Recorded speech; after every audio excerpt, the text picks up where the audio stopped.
KCB Pensioners Association Kanhangad division 18ാം വാർഷിക പൊതുയോഗം സംഘടിപ്പിച്ചു.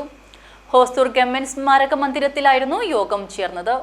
KCB Pensioners Association Kanhangad division 18ാം വാർഷിക പൊതുയോഗം നടന്നു. ഹോസ്തൂർ MN സ്മാരക മന്ദിരത്തിൽ വെച്ചായിരുന്നു പൊതുയോഗം സംഘടിപ്പിച്ചത്. സംസ്ഥാന പ്രസിഡന്റ് N വേണുഗോപാൽ ഉദ്ഘാടനം നിർവഹിച്ചു.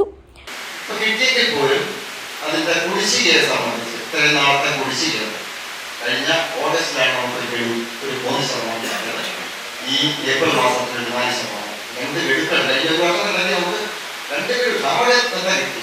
പക്ഷേ അതിൻ്റെ കുടിശ്ശിക ആദ്യത്തേത് 31 മാസത്തെ കുടിശ്ശികയുണ്ട്.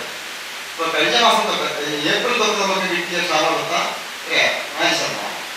അതിന് 33 മാസത്തെ കുടിശ്ശിക.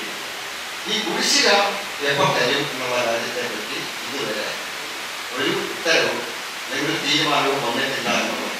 സെബാസ്റ്റ്യൻ അനുശോചന പ്രമേയം അവതരിപ്പിച്ചു. K. ചന്ദ്രൻ അധ്യക്ഷത വഹിച്ചു. സെബാസ്റ്റ്യൻ MD പ്രവർത്തന റിപ്പോർട്ട് അവതരിപ്പിച്ചു. തുടർന്ന് പുതിയ ഭാരവാഹികളെ തെരഞ്ഞെടുത്തു. News bureau, Kanhangad.